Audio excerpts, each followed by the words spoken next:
ಬಿಸಿಲಿನಿಂದ ಬರುವ ತಲೆನೋವನ್ನು ತಡೆಯುವುದು ಹೇಗೆ? ತಲೆನೋವಿಗೆ ಪರಿಹಾರ. ಬೇಸಿಗೆಯಲ್ಲಿ ತಲೆನೋವು ಕಾಡುವುದು ಸಾಮಾನ್ಯ ಸಂಗತಿಯಾಗಿದೆ. ಬಿಸಿಲಿನ ಬೇಗೆಯಿಂದ ತಲೆನೋವು ತಪ್ಪಿಸಲು ಕೆಲವು ಉಪಾಯಗಳಿವೆ.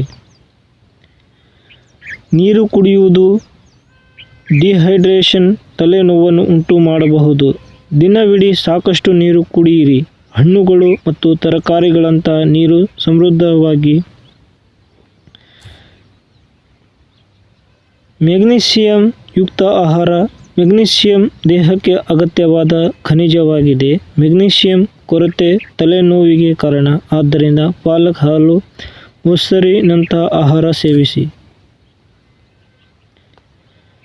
ಮದ್ಯ ಸೇವನೆ ತಪ್ಪಿಸಿ. ಆಲ್ಕೋಹಾಲ್ ಹೆಚ್ಚಿನ ಜನರಲ್ಲಿ ತಲೆನೋವು ಉಂಟುಮಾಡುತ್ತದೆ. ನಿರ್ಜಲೀಕರಣಕ್ಕೆ ಕಾರಣವಾಗಿ ರಕ್ತನಾಳಗಳನ್ನು ವಿಸ್ತರಿಸುವುದು. ಆದ್ದರಿಂದ ಆಲ್ಕೋಹಾಲ್ ಸೇವಿಸಬೇಡಿ. ನಿದ್ರೆ ಮಾಡಿ.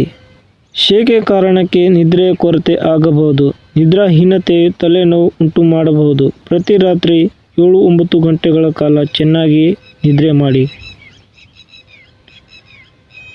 ಹುಳಿ ಪದಾರ್ಥ ತಿನ್ನಬೇಡಿ. ಹುಳಿ ಪದಾರ್ಥ ಹೆಚ್ಚಾಗಿ ತಿಂದರೆ ಬಿಸಿಲಿನ ಶಾಖದಿಂದ ಅಸಿಡಿಟಿ ಬೇಗನೆ ಉಂಟಾಗುತ್ತದೆ. ಇದು ಸಹ ತಲೆನೋವು ಬರಲು ಕಾರಣವಾಗಬಹುದು. ಫೈಬರ್ ಯುಕ್ತ ಆಹಾರ. ಮಲಬದ್ಧತೆಯ ಕಾರಣದಿಂದಲೂ ಕೆಲವರು ತಲೆನೋವನ್ನು ಅನುಭವಿಸುತ್ತಾರೆ. ಬೇಸಿಗೆಯಲ್ಲಿ ಫೈಬರ್ ಯುಕ್ತ ಆಹಾರ ಹೆಚ್ಚಾಗಿ ಸೇವಿಸಿ. ಜೀರ್ಣ ಕ್ರಿಯೆ ಸರಾಗವಾಗುತ್ತದೆ. ತಲೆಗೆ ಟೋಪಿ ಧರಿಸಿ.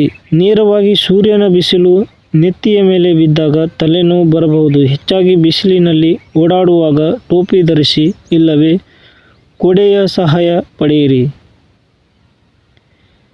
ನೆತ್ತಿಗೆ ತೆಂಗಿನೆಣ್ಣೆ ಹಚ್ಚಿ. ಶಾಖದಿಂದ ರಕ್ತದ ಏರಿಳಿತ ಉಂಟಾಗುತ್ತದೆ. ಇದು ಸಹ ತಲೆನೋವಿಗೆ ಕಾರಣವಾಗುತ್ತದೆ. ಅದಕ್ಕಾಗಿ ನೆತ್ತಿಗೆ ತೆಂಗಿನೆಣ್ಣೆ ಹಚ್ಚಿ. ಇದು ದೇಹವನ್ನು ತಂಪಾಗಿಸುತ್ತದೆ.